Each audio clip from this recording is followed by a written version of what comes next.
Oh my. Ooh. Just lower. There you go.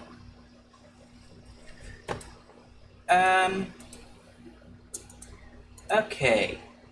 So, if you've been watching me for a while, I have been streaming Hades 2, 4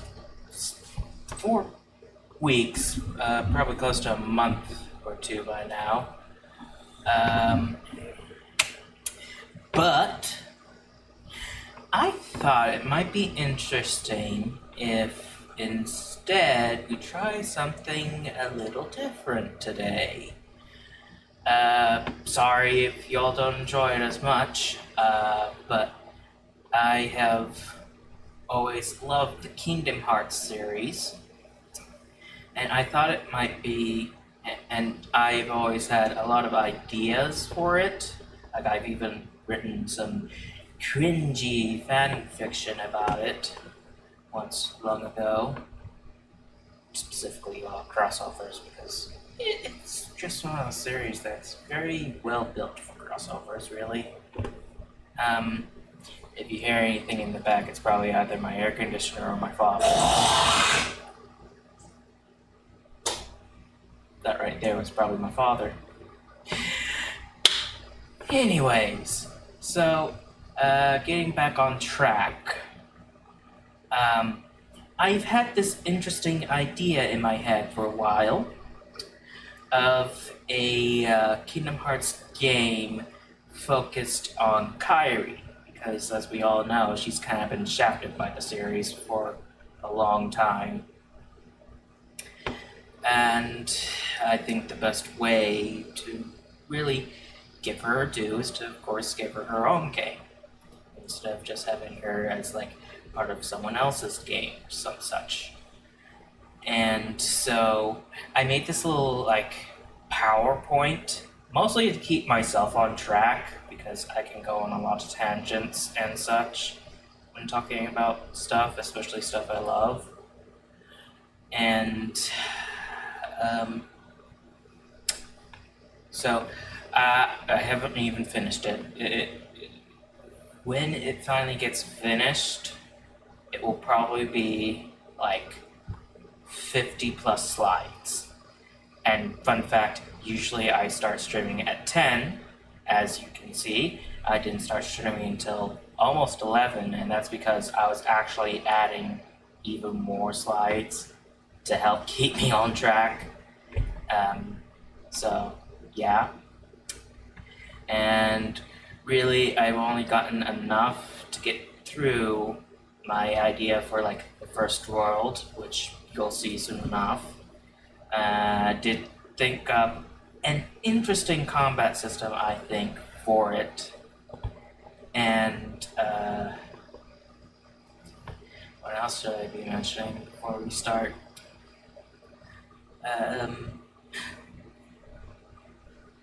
Yeah.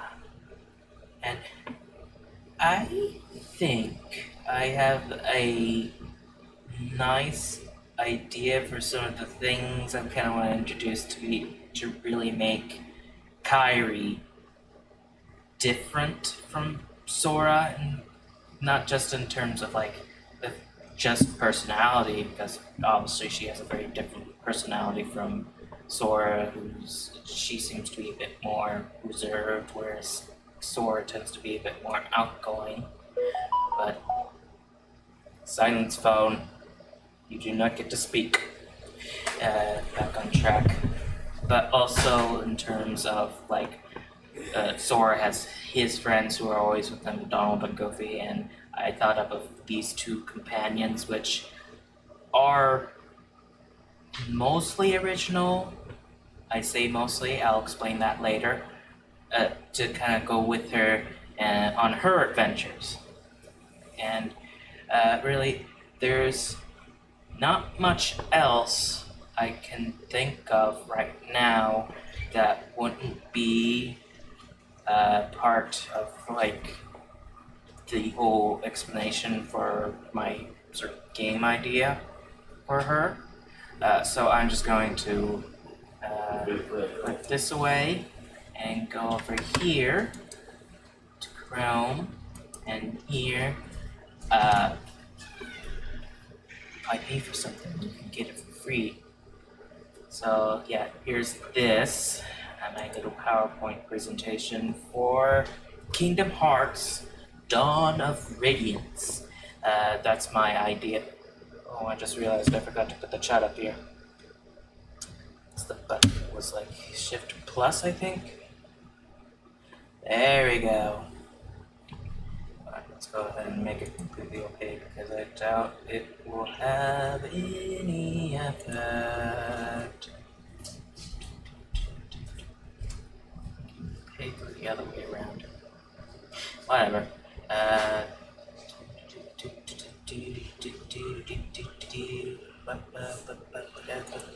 Come on.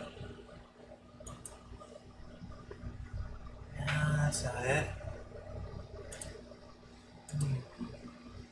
Settings am I looking for? Chat appearance, there it is. There should be like a opacity setting here, right? No, yeah, I think it's in settings.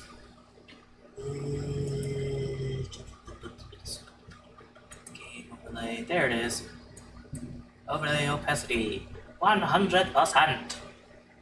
Alright, now we're finally ready to get things started. For my one viewer. I really need to advertise myself better. Oh well. Hopefully people enjoy this. Alright, Kingdom Hearts Dawn of Radiance. A Kairi focused Kingdom Hearts game. So, before... I gotta go back and change the opacity again. King of Scuff, I am coming for your crown, monarch.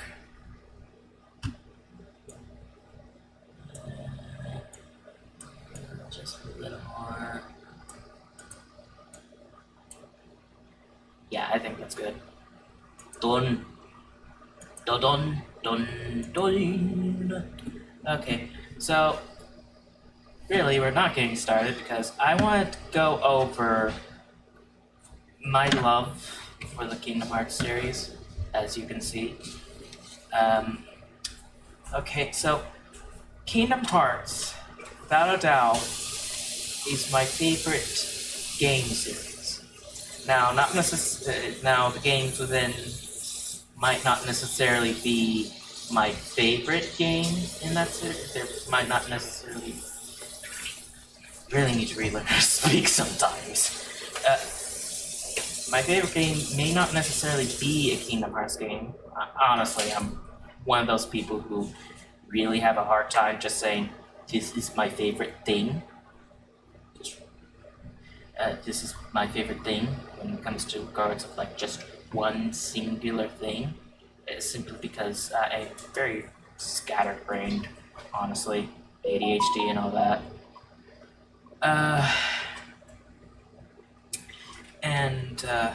So, excuse me. So it would be very difficult for me to just definitively say that I have one favorite game. But when it comes to a game series, I truly and utterly adore and love Kingdom Hearts. I've played almost every single game, finished most of them, though unfortunately, as you can see in this little slide here, there were some roadblocks in 1 and 2 of the games. But I will be a devoted fan of that series until the end of my days, the end of Kingdom Hearts, which, you know, a lot of people complain about the quote-unquote side games, which if there's anything you need to know about Kingdom Hearts, if you're not already a fan of it and you're thinking about it, one thing you really need to know, there are no side games. Those numbers are basically meaningless beyond the fact that they guarantee you will be playing Sora. Nomura himself has stated if you were playing a numbered title, you are going to be playing Sora as the main character, And as far as the series goes, that's really the only thing that makes the numbered titles special. Every single game is a major title, is a main game, and a lot of people can't seem to wrap their heads around that, even though it is quite possibly the one thing that everybody knows. Whether you're already a fan, you've only glanced at it, you have never seen Kingdom Hearts or played it for yourself, there is almost a singular guarantee that the one thing you will know is either A, it's confusing, which really it's not. It's not that confusing. I would say you only need like maybe a middle school level of thought to really understand it.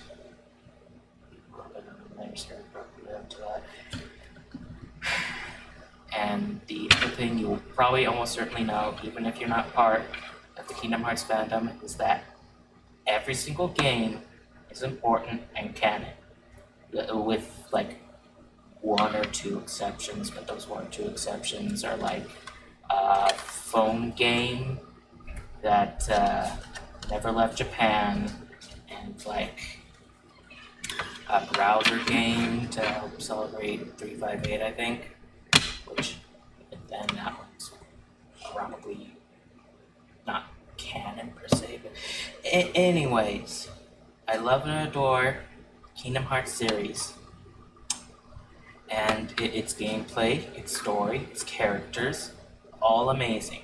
Even Terra, even Xehanort. Love them all. And anyways, that's kind of my relationship. That's the word I was looking for. Relationship with Kingdom Hearts series on a more macro scale. And you can already see in this slide some of my relations with the other games on a more micro scale. Kingdom Hearts 1, the original game that I played and replayed God knows how many times, many years ago. It was probably one of my very first games, Kingdom Hearts 1. It's not perfect. It is very good, and I would not say that it has aged poorly. It has not, but it is a bit clunky. You can definitely tell it's the first game in the series because the platforming can be a bit clunky. The combat isn't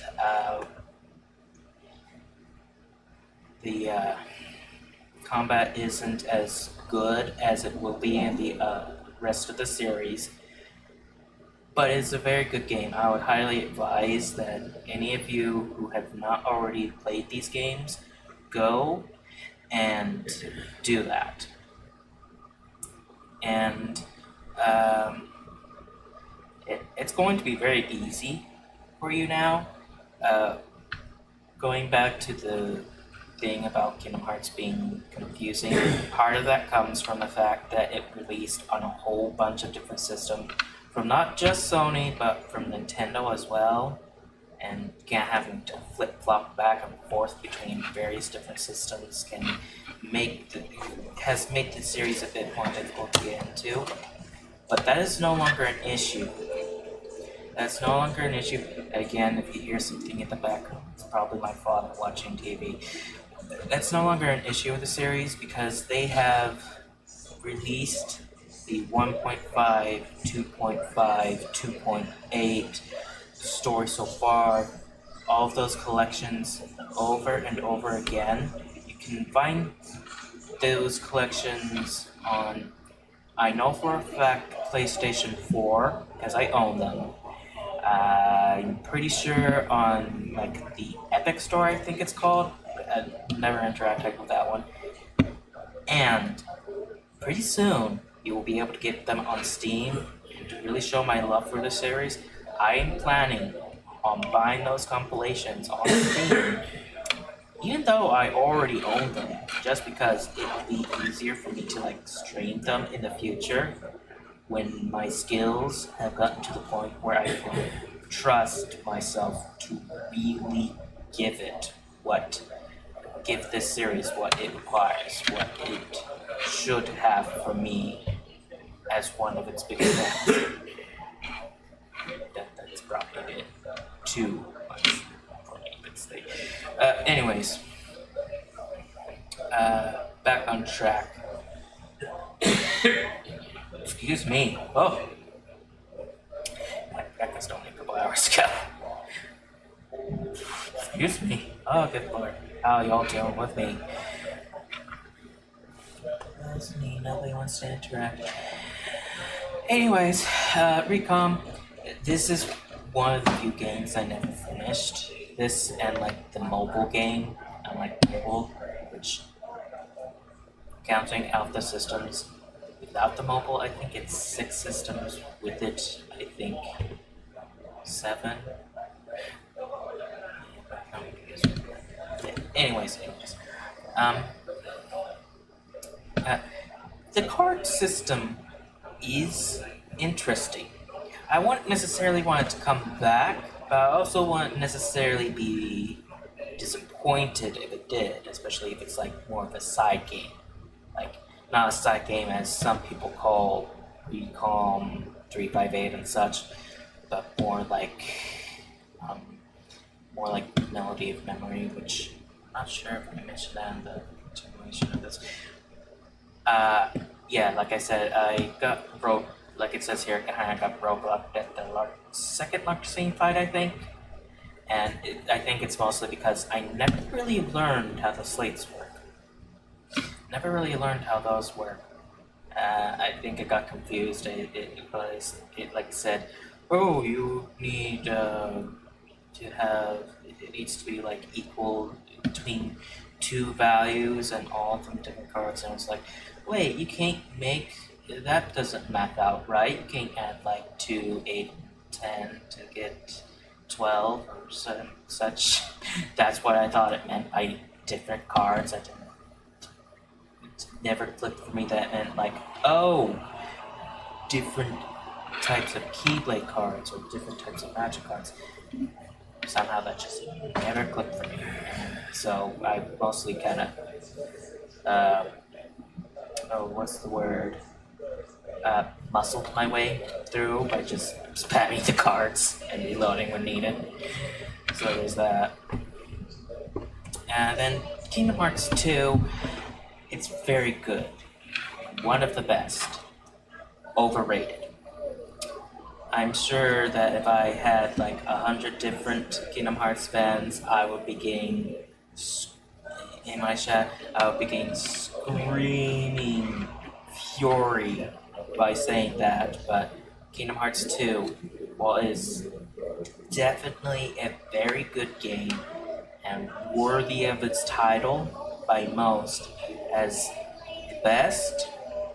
That's not what I would say, but it's definitely worthy of that title. It is still overrated because the way people talk about Kingdom Hearts 2, you would think it's the second coming of Christ.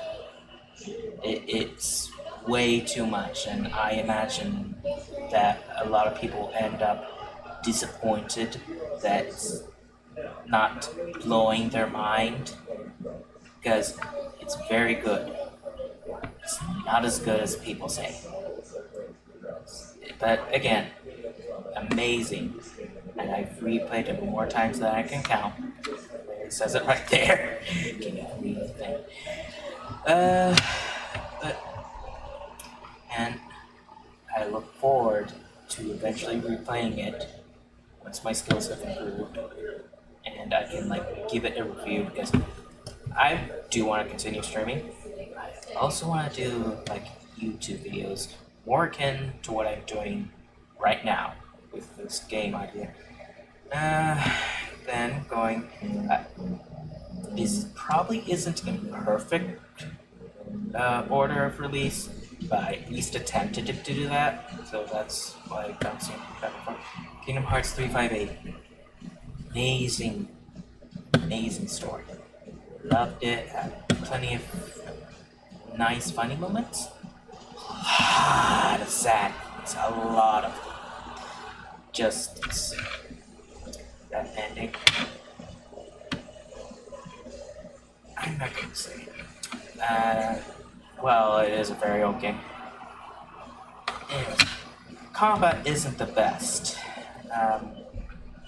A lot of people complain about the panel system. I don't remember it being too much of an issue, but it's been a long time since I've played any games. Despite my love for the series, I tend to prefer playing things than again maybe not since Jesus. Anyways, it's been a while. Combat isn't the best, but it's passable. And the story is arguably some of the best. It's an amazing tragedy. And it's very sad, but in a good way. Moving on from that, going forward, we've got the BBS. Good combat, story, and character. Terra's overhated. A lot of people say that Terra's an idiot, and they hate him for that. One thing, he isn't a genius, but I wouldn't say that he's an idiot. Keep in mind, in canon, he really doesn't have all that many reasons to not trust Xehanort. Like, always remember that we have information that the characters do not.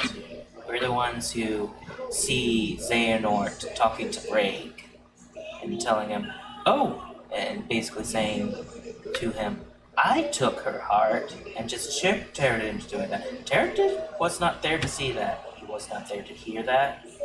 And one other thing they complain about Terra is like, "Oh, how could Xehanort, a mighty and powerful Keyblade Master, be captured by Braig?" He's an old man. Like, literally one of the plot points of Kingdom Hearts Birth by Sleep is that Xehanort wants to transfer his heart to Terra to have a younger body. He's an old man. He's a powerful old man. But Terra has not seen how powerful he is, for one thing. And he's an old man. Of course he's not in his prime anymore. He's getting off of the Terra's overhated thing.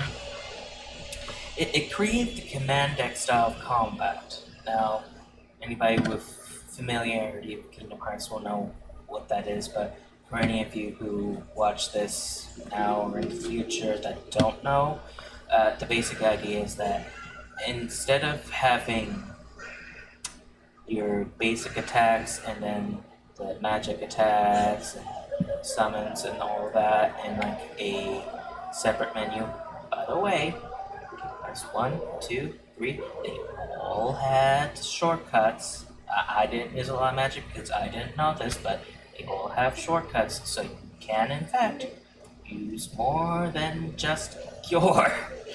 You can do quite a lot. Getting back to it, you basically equip those extra attacks. You equip like Blitz, Flare Blitz, Flame, Fire, Thundra, etc. And item cards. You equip them as commands and then use the triangle button to use them in combat. And of course, there's also the dealings, which another thing I think is overhated, etc., etc. Going back to the story, it is a good prequel, I think, at least. It really helps to set up the main antagonist for the series, Xehanort. Really gives him that gravitas and power. 3 definitely do even more in that regard. And Aqua, Terra, and Aventus, they are all amazing characters. What happens to them is so tragic. Not quite as much as 358, but still not good. Next, Kingdom Hearts Recoded. like it says, story isn't the best. Like, it's not bad. I should mention that. It's not bad.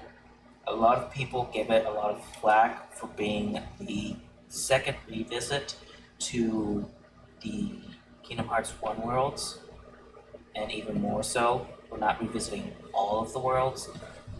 Just twice for the Kingdom Hearts 1 worlds? Seriously, you're complaining after only going back to there 2 times? You should speak with the Sonic Phantom and how often they go back to Green Hill. Seriously, it's not the fact that we go back to Kingdom Hearts 1 worlds again is not that bad, admittedly. Both Rechain and Recoded to also reuse story elements from those worlds rather than just a pure revisit. But they also change those story elements. Not a lot, admittedly, but they do change. I seriously think people give it too much flack for that. Under the combat, it uses the same command deck style as BBS, so good combat overall, and no companions, so really shows off. Well, technically it's not really Sora, but you get it's Data Sora, and he shows off some good power, I guess. Yeah. So it's not very important to the series, though. We'll admit that. It's not very important. But, I do think it's worth the time you put into it. Maybe not much more. But I think you enjoy it just as a game in general. Story's good enough that you aren't annoyed by it. Unless you're being hyperbolic. Kingdom Hearts DDD 3D. Amazing reversal. Oh, right, the name escapes me, moving on. Cute creatures. One of the things people complain about when it comes to the quote-unquote side games is that they take this view as if those games prevented Kingdom Hearts 3 from happening. That is not true. Nomura, first of all, Nomura's the director, and yes, he has a big part in all of it. He's not the only person working there. It isn't just Nomura and Yoko Shimomura. There are several tens, maybe even hundreds of people working on the Kingdom Hearts games. And they are all working together on them. The story, the worlds, it's not all just Nomura doing everything. So, obviously, there's going to be a lot of back and forth with the other members of the team. That said, Nomura definitely did not plan out the entire Kingdom Hearts series at the first game. He was Excuse me. Good lord. What's I lost track?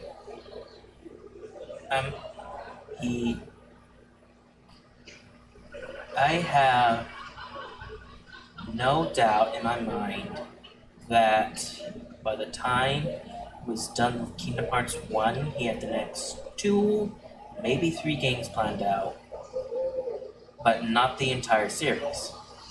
He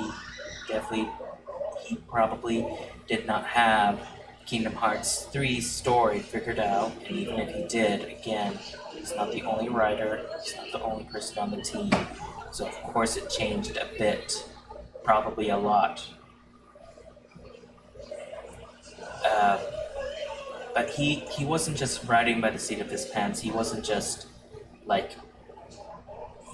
he didn't just plan for the game he was working on at the moment, and that's it. He definitely had Not all of it planned out, but a lot of it planned out. And that's important because it means that the quote-unquote side games were almost certainly going to happen no matter what. I mean, honestly and sincerely, really think about it. I am basically certain that if instead of having titles like Birth by Sleep, Recoded 3D, that each and every entry in the Kingdom Hearts series was numbered, regardless of whether Sora was the protagonist or not, if every entry was in the series was numbered, nobody would complain about them. Nobody would even think, oh, this prevented 3 from happening. They would just be like, oh, yay, another Kingdom Hearts game. It's just ridiculous kinds of things people end up thinking and saying about the series. Moving beyond that, traversing the world through the what was it? Dive? No, flow motion. There it is. That was that just that on its own was really fun in Dream Drop Distance. And the combat, it uses the command deck again, but this time you kinda have companions in the form of the Dreamers, which are very cute. They should do like a Dream Eater Kingdom Hearts Tamagotchi. They should really do that. I bet you anything there would be hundreds of people buying like Dream Eater Tamagotchis, petting their little meow wows and all that. And the dinos too. Moving on. But the story's good, I'd say. Sora was really dumbed down. He's just about some questions every which way. But it really is Riku's story, Dream Drop Distance, and I don't mean that just because he gets the most out of that character-wise. I mean that as in, it was clearly supposed to be just his game. The original intention for Dream Drop Distance was that it was going to be a game focusing on Riku, and in the end, like some higher ups or somebody on the team was like, hey, it's been a while since we played Sora, how about we put him in there? And basically that also proves how Nomura isn't like 100% the person in control of literally everything, because he took that suggestion to be coded. It was not like a drunken thing. Nomura wasn't like he got drunk and then conceived the code. But back to DDD.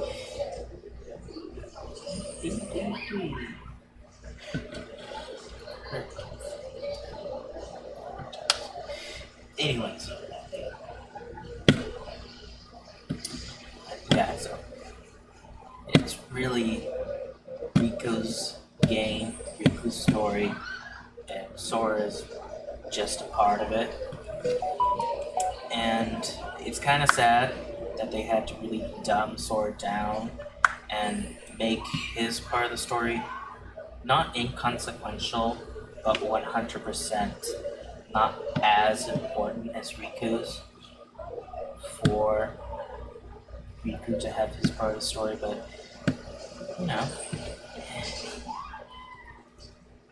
I'm always surprised to hear how people bemoan 3D's inclusion, because they have this idea of it preventing, of it like taking KH3's spot. That's just not true. Like I said, it's right in there. Like I said before, that's just not true. And I personally, I was just excited to have another Kingdom Hearts game. Genuinely, I would have been satisfied with just getting 1,000 non-numbered Kingdom Hearts titles and no 3 ever. It's just a number, people. 1, 2, 3, 4. They're just numbers. That's all. The only significance they have is that you are guaranteed to be playing Sora in a numbered title. Beyond that, they are no more or less important than any of the other games. For some reason, people just can't wrap their head around it.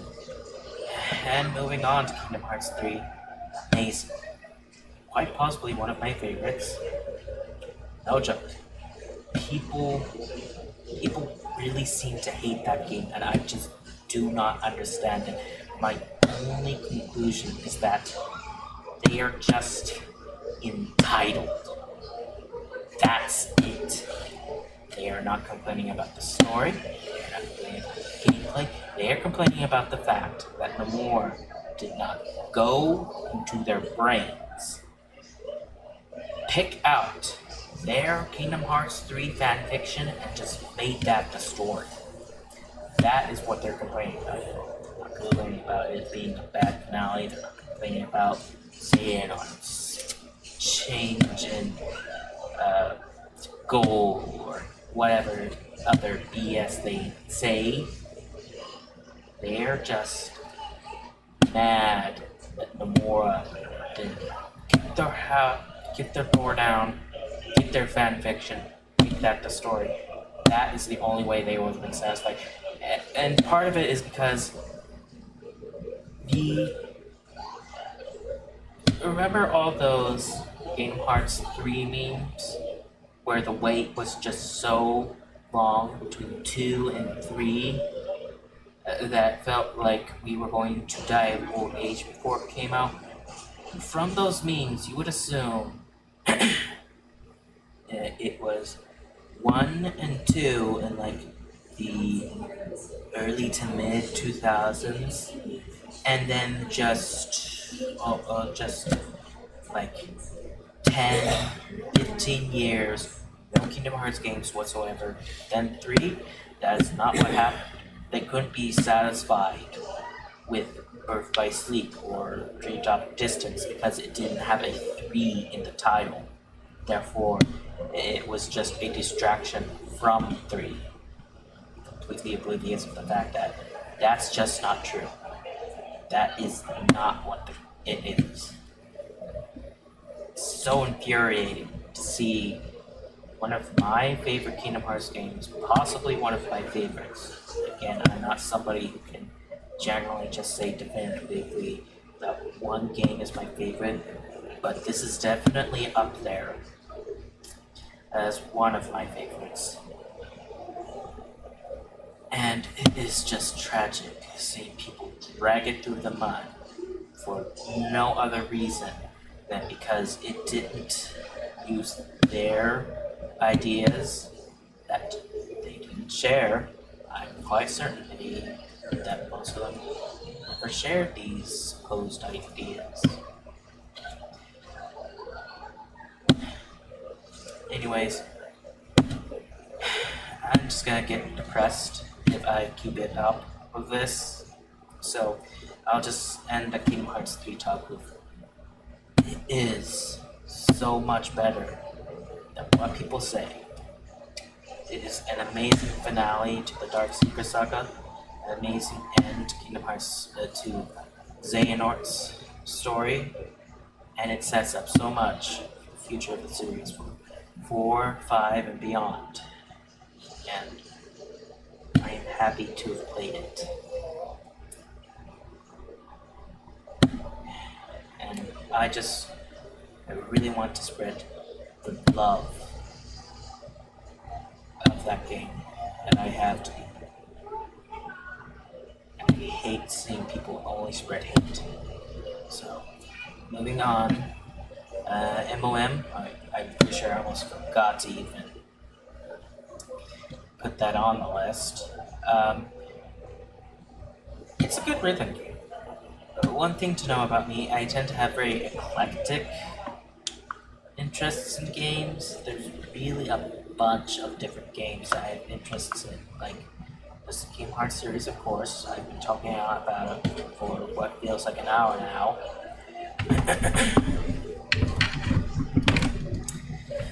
But there's also like Sly Cooper and the Sly Cooper series. Played all of those games. I played Bayonetta 1 and 3. Never got around to 2. Never finished 1 actually. Mostly because I got on Steam, and at the time I did not have a PC. I had a laptop, and it became very loud when I was playing Bayonetta, to the point I got worried. Oh, this laptop's going to burst into flames. So there's that. I have very eclectic interests in games, like action games, platformer games, puzzle games. There's like a game on my phone that's like one of those mystery games where it's like puzzles and searching for stuff in the environment and such. And I have my gacha games, FGO and Cookie Run. I do not have a lot of rhythm games, and it's not because I don't like rhythm games. I love music. I love all the Kingdom Hearts music, but I love music beyond Kingdom Hearts. I'm just not very good at rhythm games. That's just the simple truth. And rhythm games, there are certain series, certain types of games, like platformers and action games, where you can kind of cheese your way through it if you know how. Rhythm games are not one of those genres that you can just cheese your way through it. For the most part, you really have to just be good at rhythm games, or you can't really play them. And I'm usually not good at rhythm games. Kingdom Hearts Melody Memory is one of the exceptions, mostly because it tends to be a bit simpler than other rhythm games. And so it's a very decent rhythm game, if only because it's one of the few I can actually play. And I do think it's a good holdover until the next title, Kingdom Hearts 4. Melody of Memory is really one of the only Kingdom Hearts games that I would genuinely call a side game. Like, as I said, Recoded, DDD, BBS, 358, V-Chain, they are all main games. All of them. They are not side games. Melody of Memory, it's almost the one exception to that rule, because really, it's mostly just an excuse for the rhythm game with a sort of recap for the series to kind of tell players through and get a reminder up until Kingdom Hearts 4, and then only at the very end is there anything story relevant. And even then, you can always just look up the cutscenes online. Way earlier, I mentioned how one of the reasons, one of the reasons why people perceive Kingdom Hearts to be confusing, even though it's really not, is because of how it was on like 6, 7, 8 different systems, flip-flopping between Nintendo, Sony, portable, console. And so, another reason it's considered confusing is because it's a story that you really have to experience for yourself. And having somebody explain it to you or reading a summary online is going to be a lot more confusing than going through the story yourself. And I bring that up because I would say the best way to experience Kingdom Hearts is, of course, to play all of the games. But playing all the games kind of takes a long time. Like, a long time. It is a series that I grew up, so it's not as prevalent to me how much time it takes. It does take a lot of time, so I would say if anybody new thinks I want to get into the Kingdom Hearts series because of me, and then you see all the games, understand that they are all canon and mainline entries, think to yourself, oh my god, that is so much to play. Well, I would say it's not the optimal way to experience the Kingdom Hearts series. I would say you can just watch all the cutscenes online. You can just look up like a compilation of all the cutscenes, like a movie cut of the various Kingdom Hearts games to kind of help you catch up, so you can get ready to play 3, 4, etc. all the future games that are going to come out years down the line. So, but again, all of them are good games. I'm not sure if I said this, but I genuinely do not think that there is a bad Kingdom Hearts game. 1 or 2 of them might be subpar, Rico, not the best story, 358, not the best combat. But at the absolute worst, the worst Kingdom Hearts gets is passable, which is really amazing for a series, especially one that's gone on this long. Because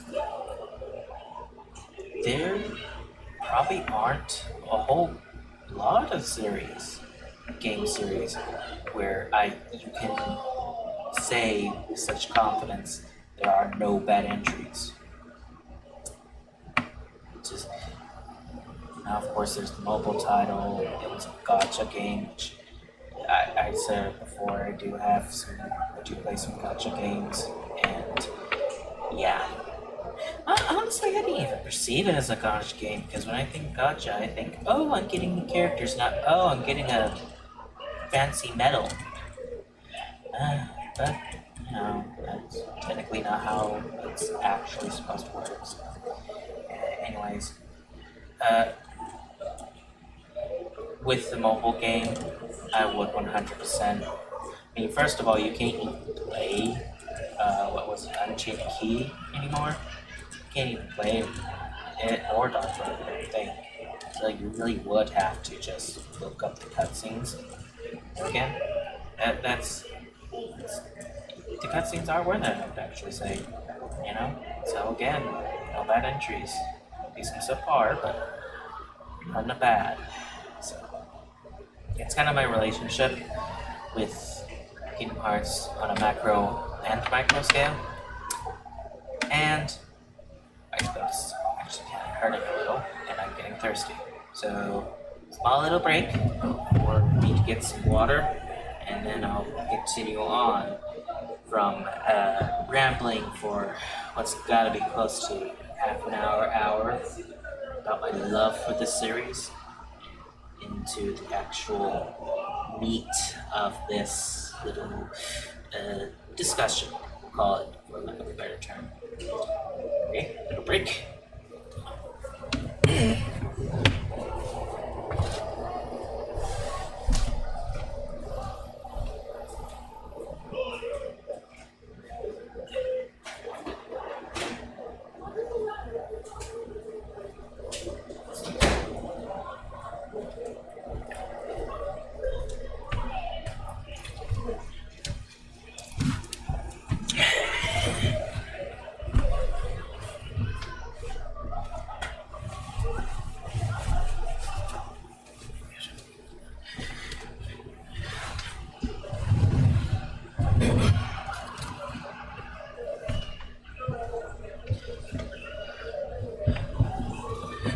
I'm back.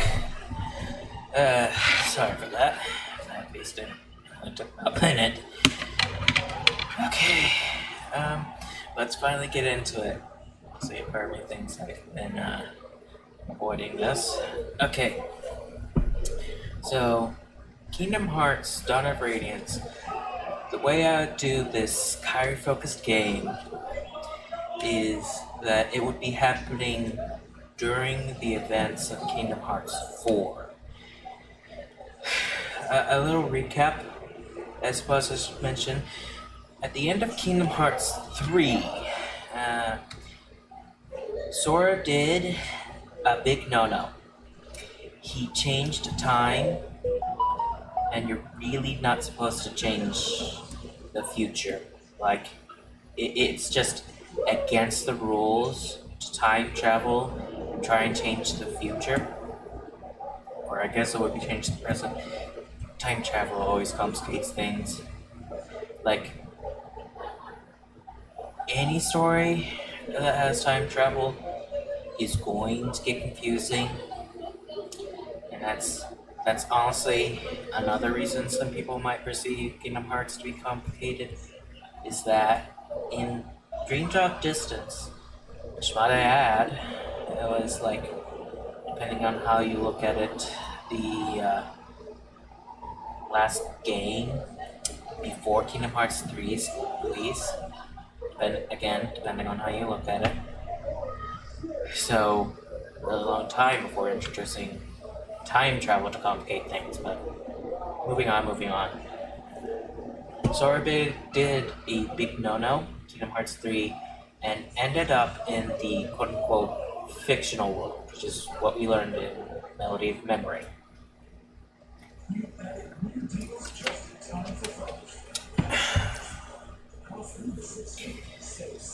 So, at the end of Melody of Memory, Riku followed, but Kairi decided to stay behind. Now, there's certainly a lot of complaints to be made. Some of them valid, some I'm not going to get too much into it, but I do understand her reasoning to a certain extent, because she wanted to become stronger. She wanted to... Oh no. What's going on? What's my model doing? My model's dead. Lord. Okay. Mayday! Oh! Fixed it! I don't know what I did.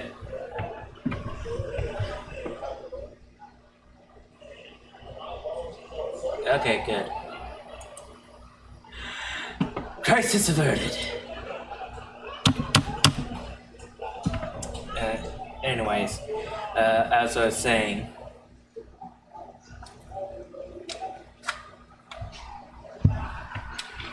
so Kairi willingly chose to remain behind as Riku goes and gets Sora.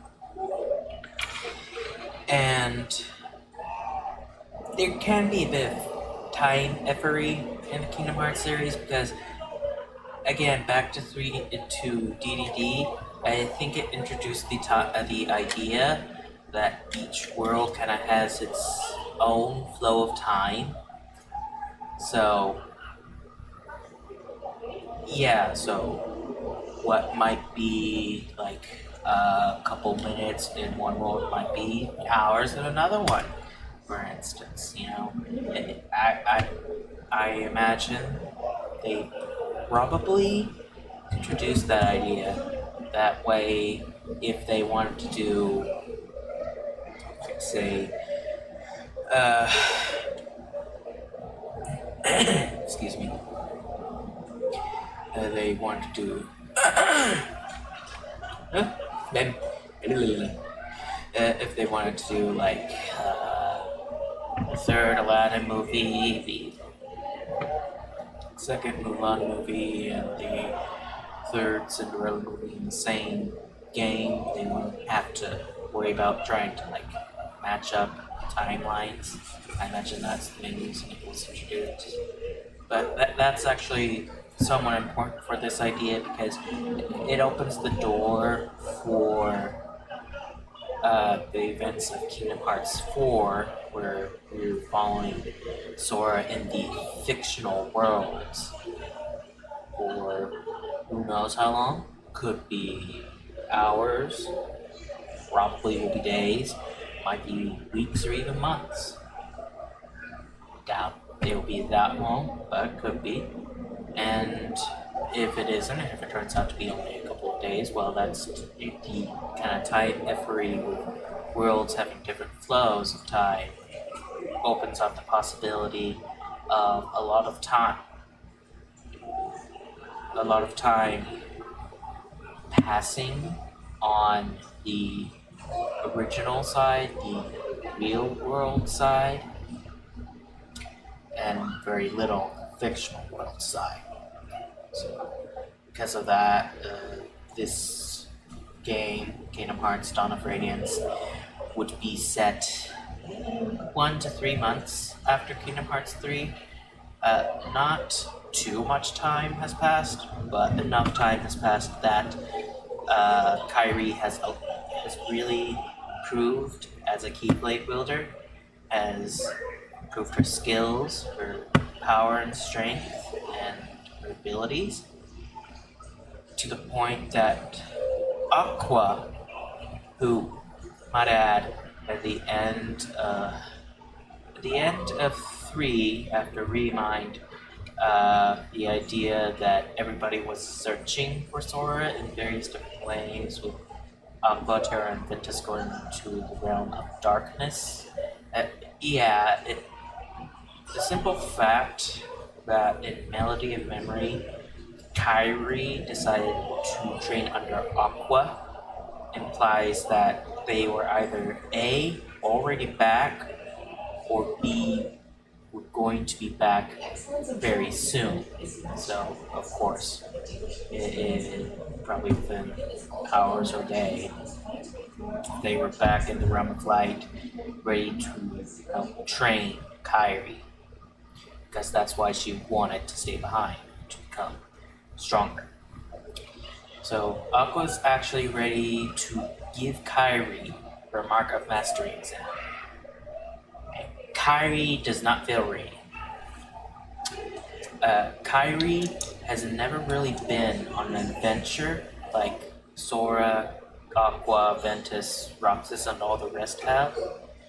She does not feel as capable as the rest of them, mostly because of that. Like, she's always just been there for other people's adventures rather than having one of her own. So, she requests of Aqua to kind of give her some kind of task that will allow her to go on an adventure across many different worlds as her Mark of Mastery exam. Because she wants that experience that all the other characters have had.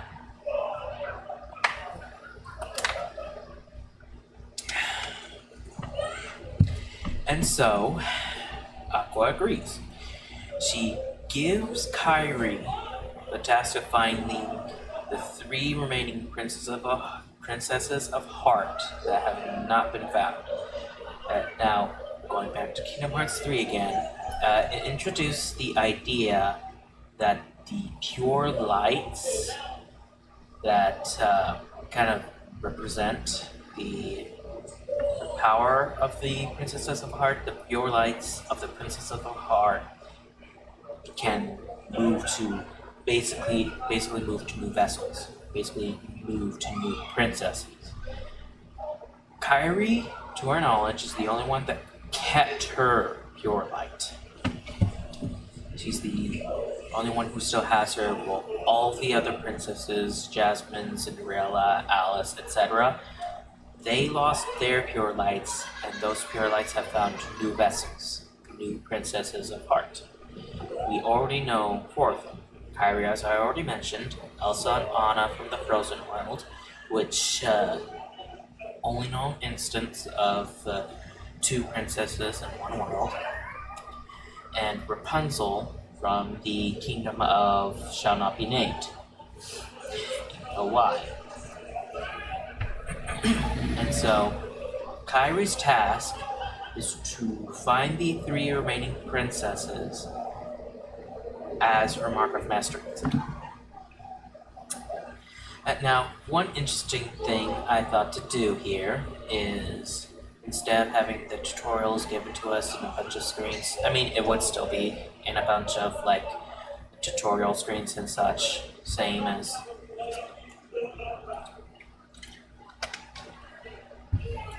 like BBS and such, but many of them will be optional to some extent. Like, you would get the movement tutorial where it tells you, hey, move your right left stick to do the movements in camera. It would tell you that, but beyond that, the other basic combat tutorials and such would actually be given to you by the other characters in the Land of Departure. That's where you start out. The Land of Departure is like just a very small world. Like, it's not a big world, it's kind of more like in BBS. Maybe a little bit bigger than from BBS, but not that much. And you have the option of just like going to Kairi's temporary room in the Land of Departure while she was training, and that will just kind of fast forward to her leaving in like the gummy ship to start her assignment. And the reason she's even going to her room is like they had to kind of like set things up, of course, and she needs to pack, etc., etc.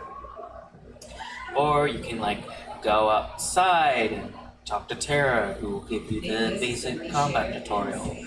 Go to Shield, who will give you the shot lock tutorial, which will, if the shot lock's similar to Kingdom Hearts 3, will be tied to Keyblades, and so you'll have like one shot lock. It'll probably be exactly the same, where you have 2 shot blocks, one for if you have it full and one if you don't. And I'm not gonna. And then Ventus, the command deck tutorial. More on that later. There's going to be more tutorials that are slightly less optional, so to speak. But I'm not getting to that now. And Roxas would tell you like how to Keyblade Forge works. Why Roxas? Because I didn't think what else to give it. Honestly, that's all. That's the only reason I keep Forge. Which, again, also similar to Kingdom Hearts 3. I imagine that the Keyblade Forge will be in all future Kingdom Hearts games, because it's just a very good way of making sure your Keyblades don't become obsolete once you get a new one, and to allow you to actually use the ones whose designs or etc. really like. So there's that. And this, again, the reason I would do the tutorials this way, at least in this very early part, is of course, like it says right here in my little PowerPoint, instructor both incentivizes you to do the tutorials by providing character images, but allows you to skip them on replays. You know, you're not going to end up getting stopped a lot, like once or twice, especially for like mini games, which I haven't even thought about any mini games. But you're not going to be stopped every like 10 feet to get a new tutorial on how to do X, Y, Z. Not unless you actually want to. Moving on from that, the prologue to the first world. This is where Kairi is in the little gummy ship, kind of like Sora in Kingdom Hearts 3, where she's just like, how am I going to do this? How am I going to just defying these princesses in the like hundreds, if not thousands, of worlds out there. And while she's in space wondering that, she gets a notification, a little gummy phone, because we're keeping those. I probably also do this fun little like. Anyways, she responds to the message. Here's Sora's voice. It's not Sora. It's Data Sora from Recoded. Like I said, Recoded isn't really a very important game. And of course, it's just the characters, with the exception of course, Mickey, Jenny, Donald, Goofy, etc. Characters are all just data versions of them. But at the end of the story for Recoded, it really gives the impression that the data version of Sora has grown to the point that he really is a real person. Somebody distinct from Sora, even though he has the appearance and voice of him. And that's a really interesting idea, and I really hope, hence why I'm doing this in this version, in this idea of mine, I really hope to see at least they do something with the Data Sora and make him a new character and such. And like I say here in this little PowerPoint, he just kind of on the spot renames himself Code. You know, because he's from Recoded.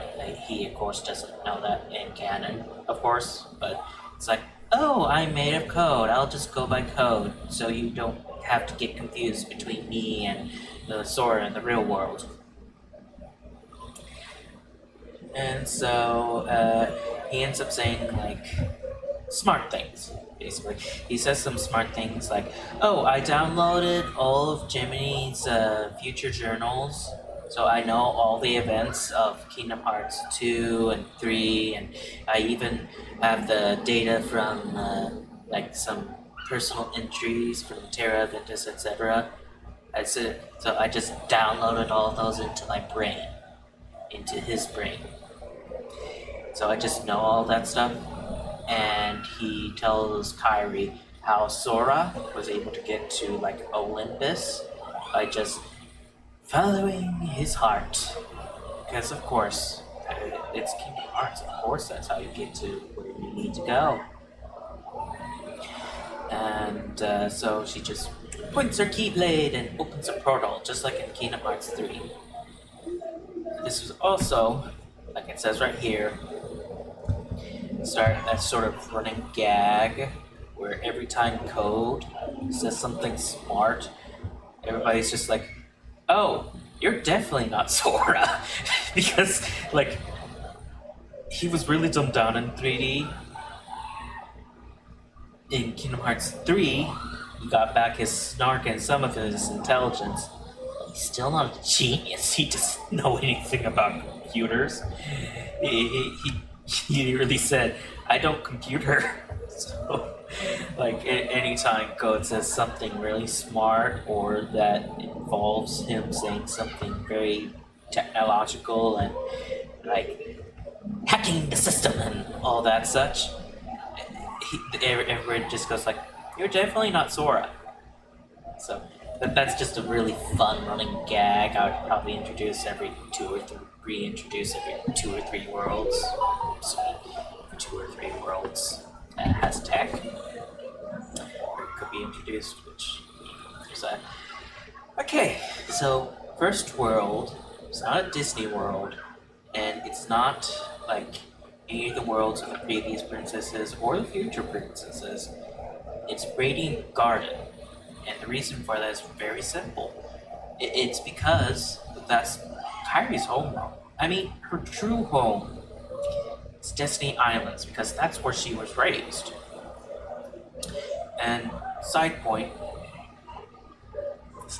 I haven't gotten to that in my little PowerPoint, but I do really like the idea of introducing like the families of Sora, Riku, Kairi in this game to really flesh out their lives. I mean, they have lives beyond all these crises they're facing left, right, and center. So there's that. That's going to be very far later, but Disney Alliance is the place she was raised, but the place she was born was Radiant Garden. So, by letting her heart be her guiding key, she came here. And Cody even mentions us that when she's confused, because she's like, wait, why did I end up in Radiant Garden? Is one of the princesses here? But then Cliff chimes up and like, well, you were born here, so maybe your heart just wants to know more about the place you used to live before Destiny Islands. Oh, and that's just a very interesting idea.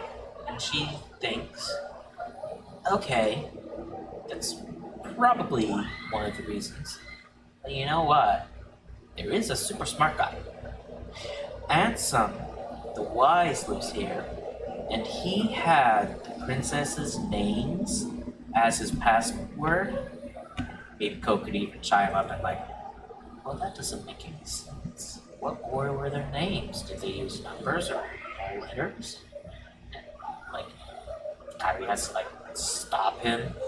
Well, of course, going back into the running gap. And anyways, he's like, I'm going to visit Ansem and see if maybe he can tell me how he found out all their names. And that will help me. Unfortunately, he's not there at the moment. Yeah, so Lightning from Final Fantasy 13 shows up. Finally! Everybody loves Lightning.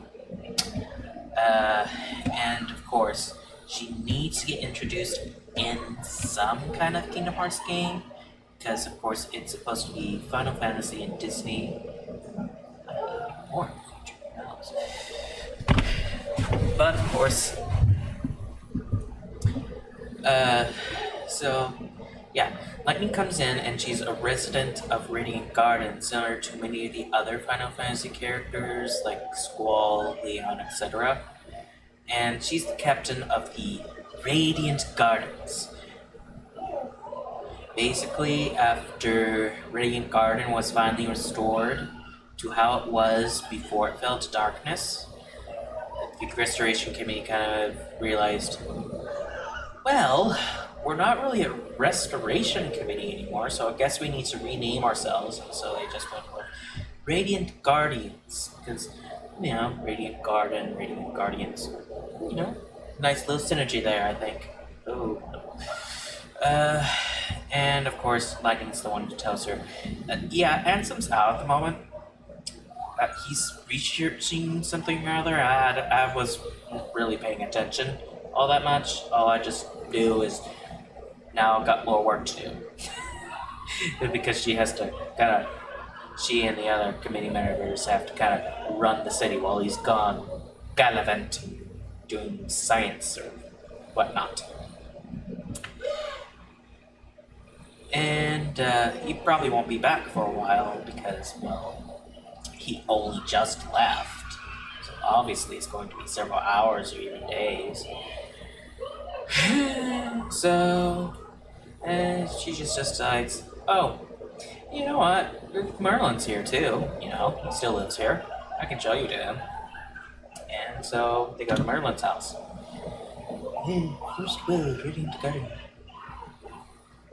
In front of Merlin's house, they see two characters. These are the semi-original characters I mentioned earlier. As you can see from the names I put up there, they're original in the sense that their backstories and appearance is like basically new, but they're named after a couple of Final Fantasy summons. Raiden and Garuda. I just picked those names because apparently there was like a Final Fantasy spin-off game where they depicted the summon Raiden as being like the apprentice of Ramu, making both of them into these like sorcerers. So I thought, okay, so that person, a character based off that idea, will be the Donald equivalent. They will be the magic user. And then I basically chose Garuda because they're typically depicted as female in the Final Fantasy games. And I wanted to have like a female companion with Kairi, who could be kind of like the goofy, not in the sense of personality, but in the sense that she's more physical in nature, more. And for future reference, Raiden's equipment would be like staves and wands, same as Donald. And again, he will be mostly magic based, but he would also have physical attacks, and I imagine those physical attacks would probably be better than Donald's, just from the simple fact that he's about as tall as Kairi and has more reach because he can actually use a staff that's like about as tall as himself. So, and I got other ideas to mention, but I'll get into that once I get into the additional things I added to the combat, which will be much later. And then Garuda's equipment, she has like guns. She's like a monk because she like fights with her fists. So hers are basically knuckles, but it's like knuckles that have like a guard. So she can be both the defense and like she raises her arms to defend, but also attacks with her fists. So that was my idea for the two characters that would accompany Kairi, and of course, if you paid attention to the tutorial part, I mentioned that this would use the sort of command deck structure from BBS and etc. More on that later, again. Garuda like salutes lightning because like Garuda is part of this sort of subgroup of the Radiant Guardians called the Valkyries, or that Norse influence that has been creeping into Kingdom Hearts as of late, and which lightning, in addition to be kind of like she's a captain of the Radiant Guardians and the captain of the Valkyries specifically, which is, as you can probably guess from the name, basically an all-female unit of like fighters to help defend and protect Radiant Garden. And of course, as Raiden is introducing himself, like, oh hey, I'm Raiden. I'm Merlin's apprentice, and I'm amazing at magic. As that's going on, just alarms start blaring. It's like from inside Merlin's house. I'm like, what is that racket? Merlin's just like, what is that racket? What's going on in my house? Did Sid burn it down? And of course, as they're entering, like, it's like, there's no smoke. Anyways, and Sid's on the computer, and we hear a distress signal from Ienzo, one of the revived princesses of Ansem. As previously stated, Ansem took Ansem along with some of his research assistants, and alias Dylan for protection, went out to go research something or other. Going to find out about that in just a little bit.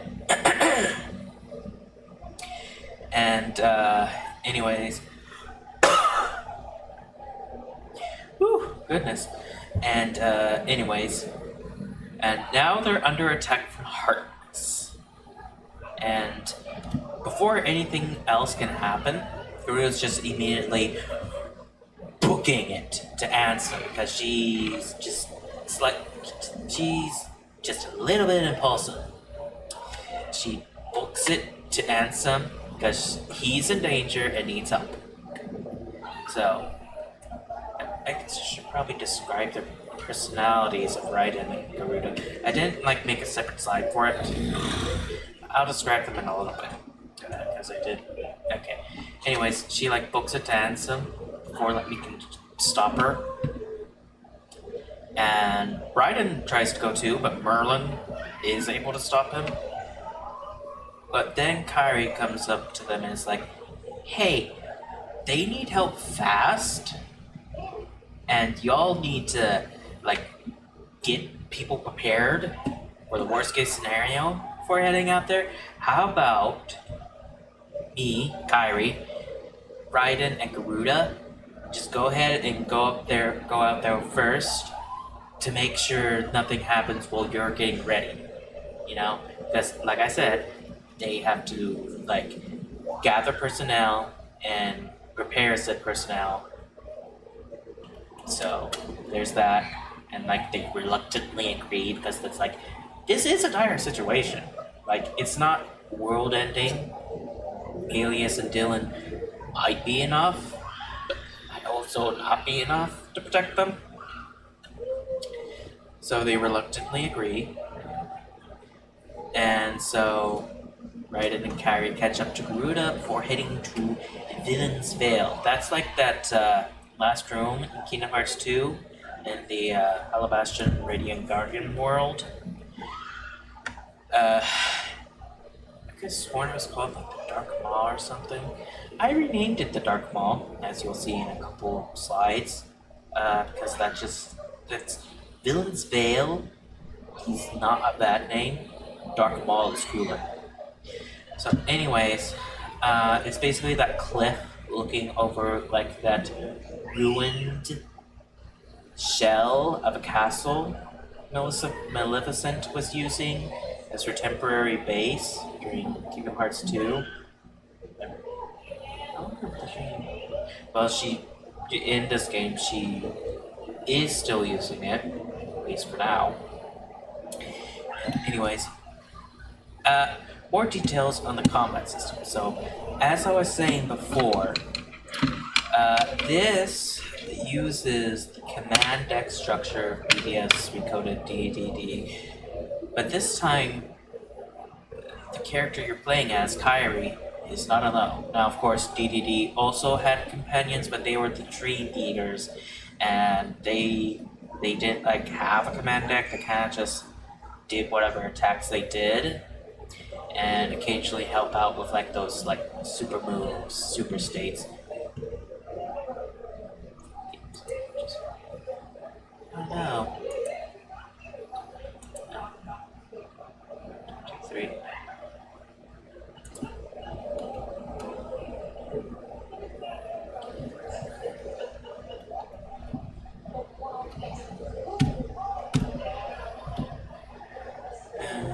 Anyways, back on track. They didn't have, the Dreamers did not have command decks of their own. In this game, the way I thought about it, the way I altered the combat system ever so slightly, is that she has her two consistent companions, Raiden and Garuda. And they also have command decks, smaller than Kairi's, and they work differently because they still have just their own attacks. They're not like going to be using Blitz and Strike Raid like Kairi would be able to if she equips those commands. Instead, commands they have in their deck can alter their AI. So, in all of Kingdom Hearts 1, 2, and 3 at least, there's actually an option to alter how Donald and Goofy's AI works. One of the memes is that Donald never heals Sora when he's in dire straits. That's because you didn't set the AI to heal Sora. They have AI where you can have them focus on physical attacks, on using items, when to use items. It can be very granular in some ways. In this game, Garuda and Raiden would also have this function, but It'll be a bit more basic in that you can have them focus on physical, magical attacks using items, but you can't like decide to. Well, you can have more this command deck structure because for Kairi it works normal. Just equip it, press the button, and she gets to use the command.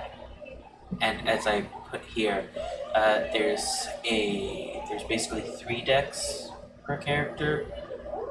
There's the 2 separate ones, command deck and item deck, which is separate from the commands and can be accessed in a shortcut. And then the junction deck, which both characters kind of share a little bit more.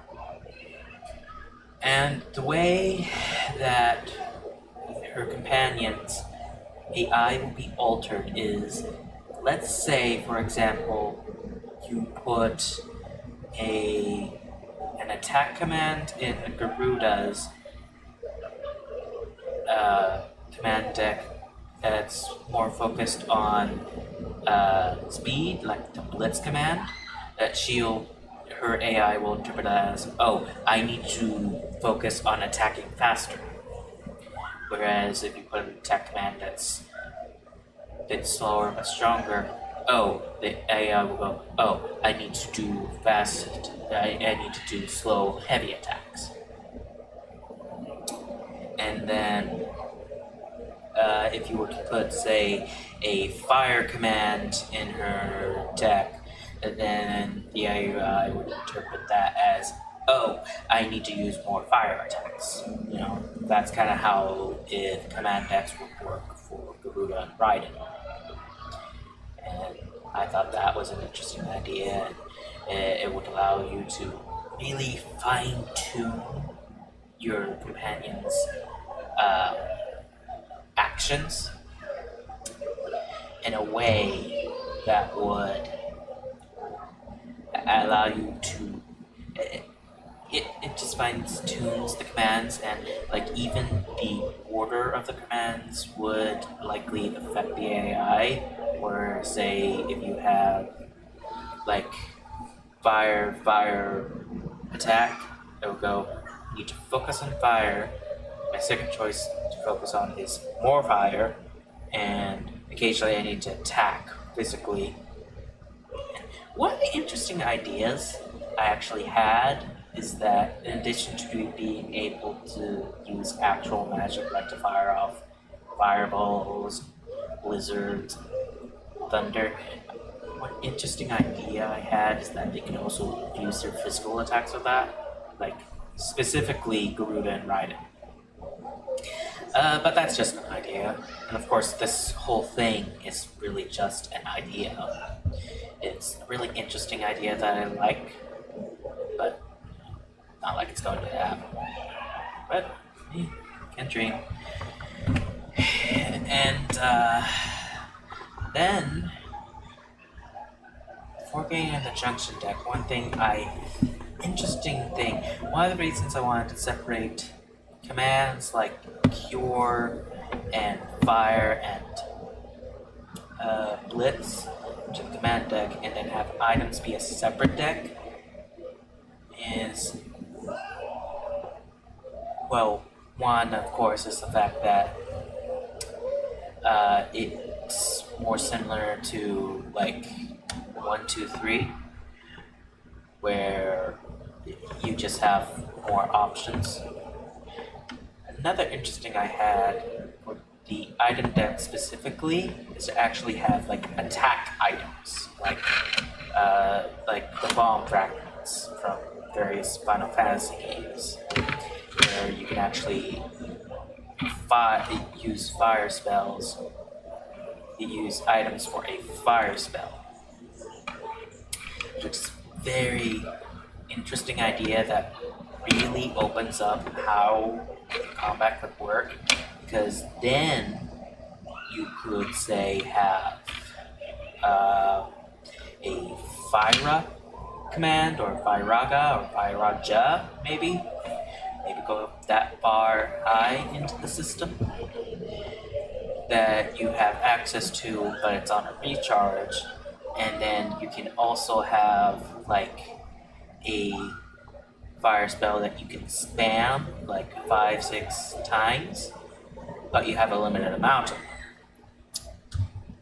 So that's one interesting way I thought to really prove the variety you have in the command deck structure for gameplay.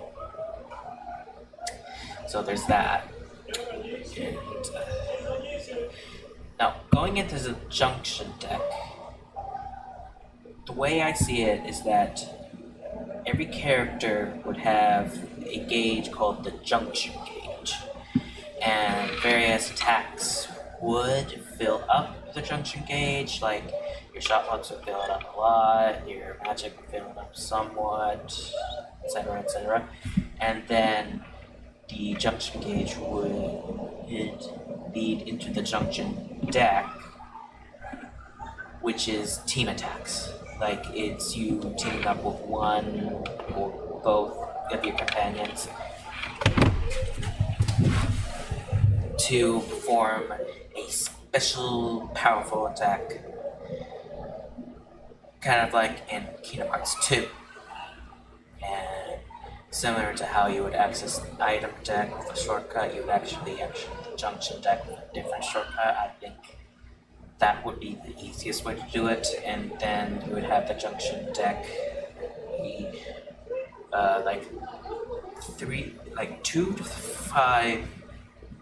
to four commands, one for each character. No, 3 to 5 commands.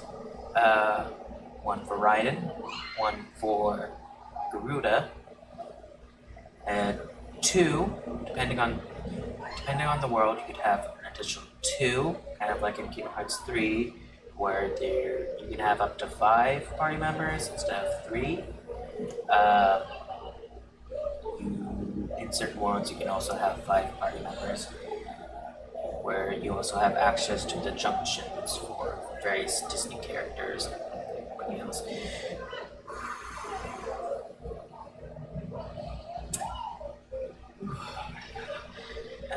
Anyways, back on track. You would select the character, and if both you and that companion have enough junction gauge, you can activate the team attack. And the reason it's 3 to 5 and not 2 to 5 is that you also have the access to the summon command through the junction gauge. And the summon command is very differently because, well, as it says here, for one, it's Final Fantasy summons instead of Disney characters, again, to further help differentiate Kairi from Sora in terms of gameplay. At least, it'll make her more unique. But, excuse me, the reason why the summon command is like a separate one is because it's basically the 3-way attacks, where you're summoning this companion by basically sacrificing Garuda and Raiden temporarily, of course. And the way I imagine it working is that when you summon, it will give you like a cup. It will play an animation of Raiden creating a magic circle and Kairi opening that magic circle to act as the pathway for one of the Final Fantasy summons, and then like Garuda would be like defending them while that's happening, and then kind of like part of the sacrifice, temporary sacrifice with Raiden to help Kairi gain command of that Final Fantasy summon.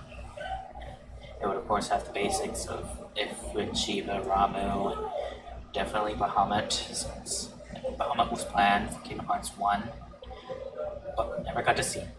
And another reason why I want to make it Final Fantasy summons for the summons in this Dawn of Radiance instead of Disney is I would like to see how Kingdom Hearts would alter those Final Fantasy designs, how it would alter the summon designs.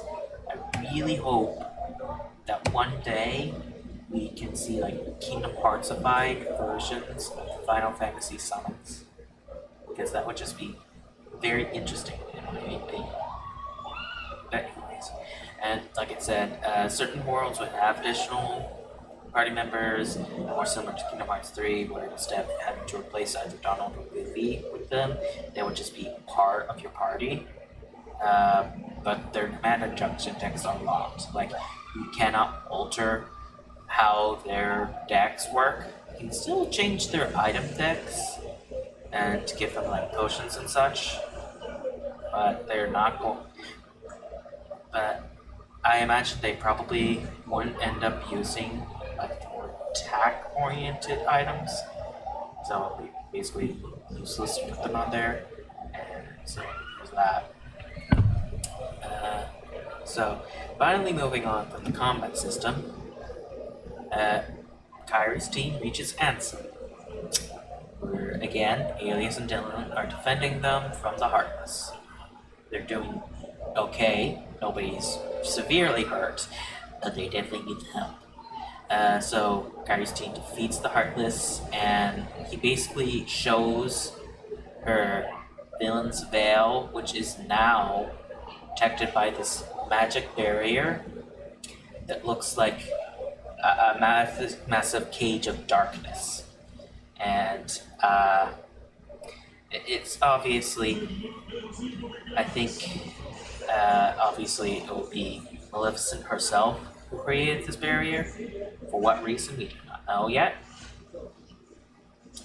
But they decided to research this because they figure, okay, Maleficent's up to something. We need to stop that, so we're going to figure out how to get past the barrier. Which, of course, the easiest thing to do is just use the Keyblade, because of course, like, it would be kind of funny to me if Kairi Code comes in and says, "Why didn't you just ask one of the Keyblade villagers to open it for you?" And they just "Oh, we didn't think of that," because even geniuses sometimes miss the obvious thing. I have ADHD, as I mentioned, so it's very easy for me to lose things. I will often lose something that's literally 2 feet in front of my face. Cannot find it. You don't have to have ADHD where you just miss something so super obvious. It would just be hilarious if some of the smartest people in the Kingdom Hearts verse were like, "Oh, we just didn't think of that very obvious answer." Anyways, so Kairi uses her Keyblade to open up to the dark castle in the Villain's Veil, called, again, the Dark Ball. And it's darkness swallowing you. Boom. And she, Garuda, and Raiden go in to investigate, try and figure out what exactly Maleficent's plans are. And the castle, in terms of greater story, doesn't really have one. It's mostly an excuse to kind of get to know Kairi's new companions, Garuda and Raiden, better. And I guess now, perfect time to kind of go over the kind of personalities that kind of thought up for Raiden and Garuda. Raiden is a bit snarky. He's first of all, decked out in yellow, because like I said, he's original, but also kind of based off a specific version of Raiden from a Final Fantasy spin-off, where the summon is depicted as the apprentice of Ramu. So he's just decked out in yellow, blonde hair, blonde spiked hair, and he's energetic, snarky, and smart. The worst part about his personality is that he actually is pretty smart. Like, he's, in terms of how the intelligence goes, Sora and Donald are kind of idiots and Goofy's the genius. Kairi and Garuda aren't idiots, but Raiden is the smarter of the three. The smartest of the three. Who's like the one who would like plan out something, whereas Garuda tends to be more impulsive. Garuda, for the most part, she's kind of stoic, also a bit snarky, but for the most part stoic, and what little snark she does show tends to be towards Raiden.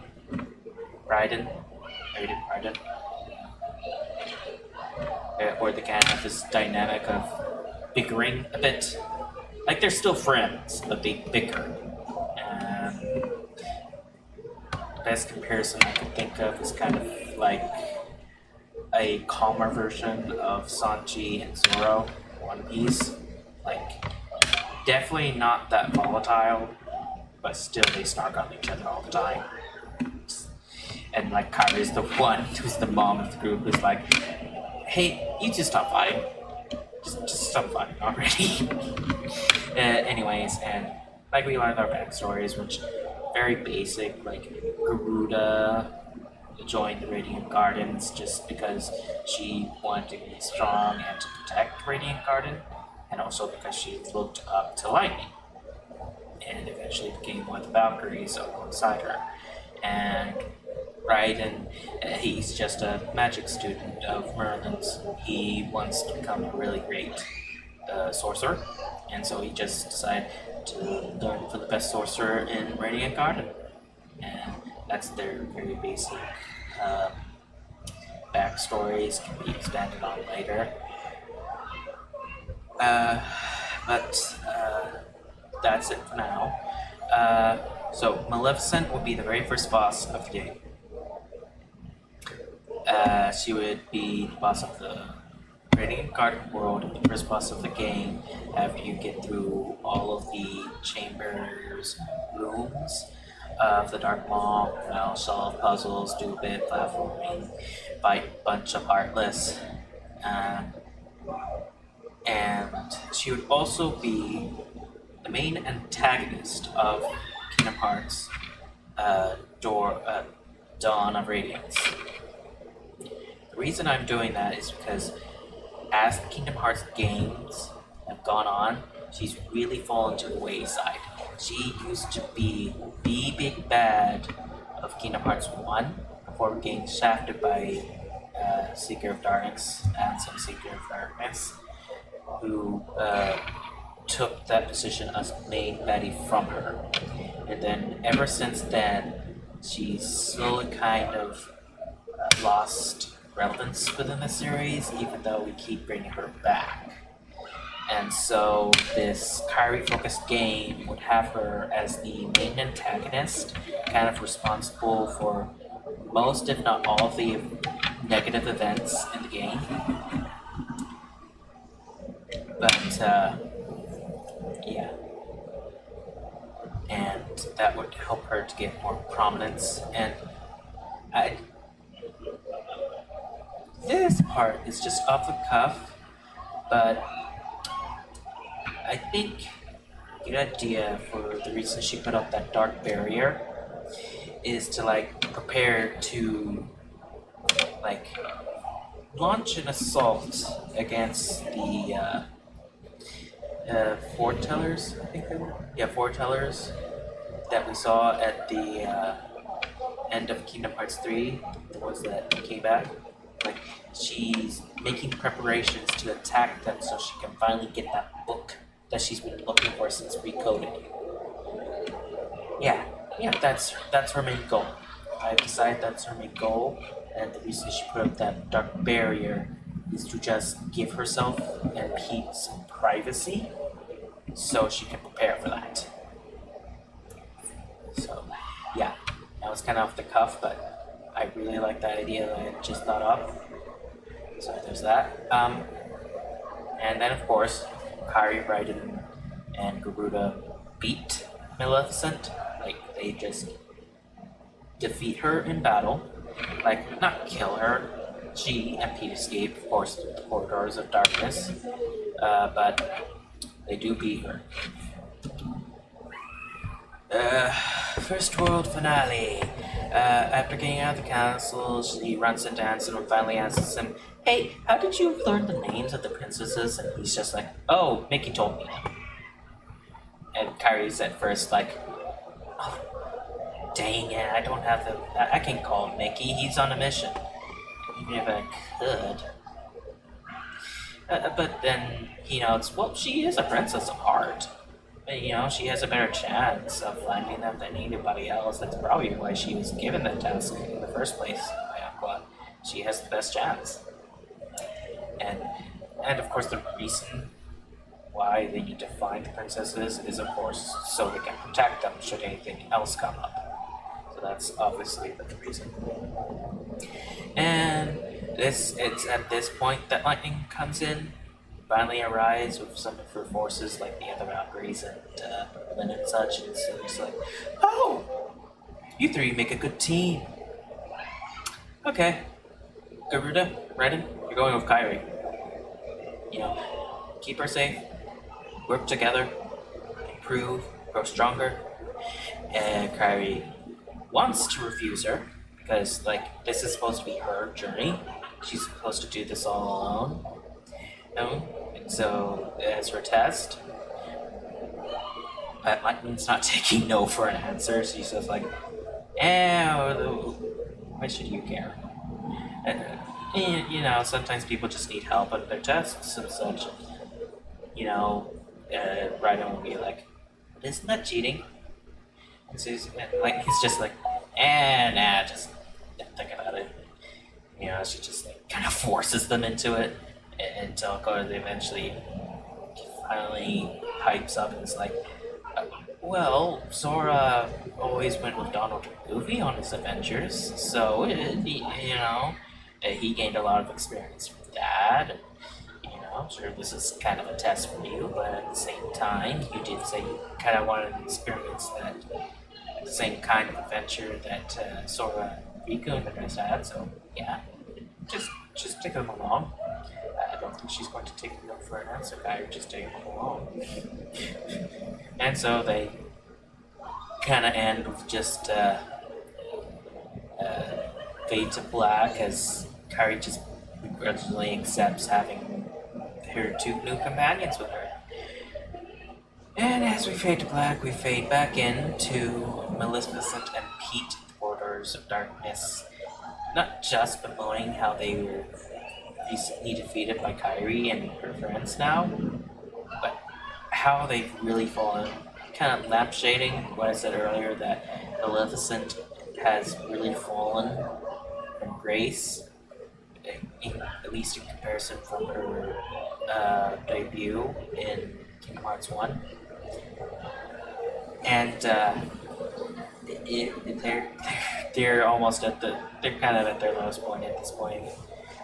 Maleficent's just furious at how all of her plans have just gone to shit. First, those people show up with that box that's supposed to have my... First, those foretellers show up around that box that we were supposed to get, and then Kairi, and then that little whelp princess comes along and ruins my plan to gather our forces to fight them and get the box finally. And Pete could even be going over it too. Or at the opposite, maybe he's trying to be optimistic and just pissing Maleficent even more off. And there's that. And then a voice rings out. Now, I debate whether to keep this voice who owns it a secret because I do have an idea of who it is, and I guarantee you nobody's going to guess it unless I like try to speak with her voice or just outright tell you. Do I want to tell you? I want to tell you or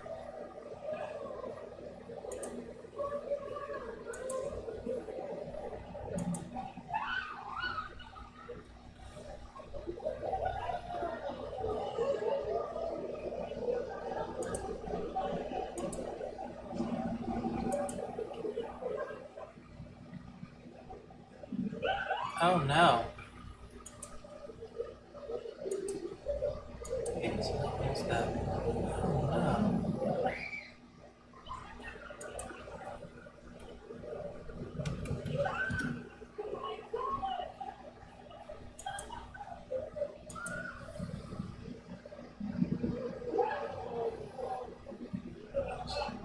It's,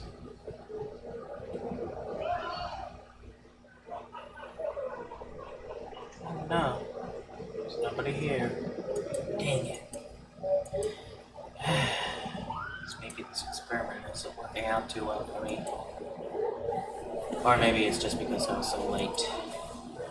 Well, regardless, hopefully somebody sees this later. Alright, let's get back on track.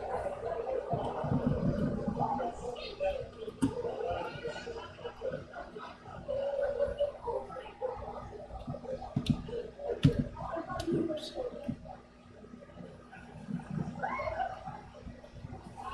Oh, right.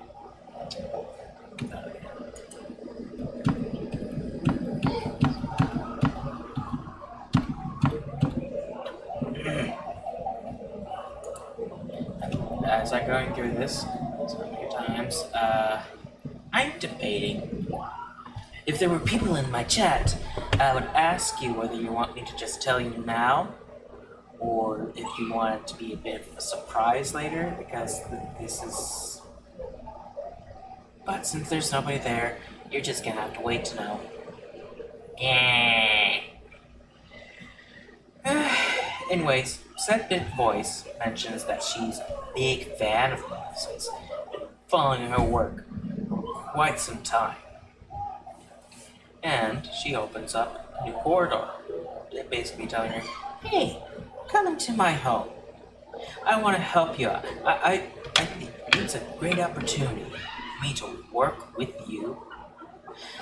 I want to help you out with all our evil plans. I mean, to work with the mistress of all evil. That would be an honor. That is basically what this voice says as she opens the corridor. And listen here, nothing better to do. I mean, it worked out better when we had a lot of allies. Still didn't work out at the end, but at least worked out a lot better than we've been doing so far. So, kind of reluctantly, they accept her offer, go through the corridors to meet their new ally. And of course, like I said, I never actually finished this, but we've been going at it for almost 2 hours now, which is usually the length these streams end up being.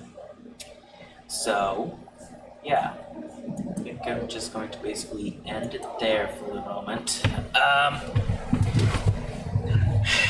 Well, it's me. Nobody in the chat, nobody watching at the moment. Most possibly because this is something new that I've never done before, but also possibly because I waited until almost 11. Excuse me, good lord. How many of those are gonna happen? But also possibly because I waited until almost 11 to finally get this started. Anyways, this is definitely going to have to take more than one stream. So there's that. But Hopefully all the people who come here in the future to see this enjoys my ideas and the love I have shown for this series. I really want everyone to know of my love for this series and to spread that love and to give that love to people.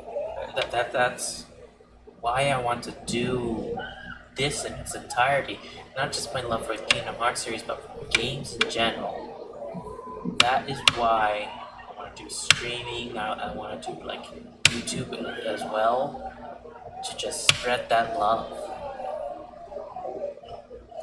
And I really hope that anybody who sees this, that they are able to see the love and that they enjoy it, of course, and also that they are inspired by it just a little bit to maybe let their own ideas, to give their own ideas. I can't get the words out. Can't figure out the right order of words. Oh goodness! But you know, I don't want to. I don't want to tarry anymore longer. So I'm just going to end saying, always remember to think for yourselves, to express yourselves, to be yourselves, and accept the influence of other people, but don't let other people control you. You know.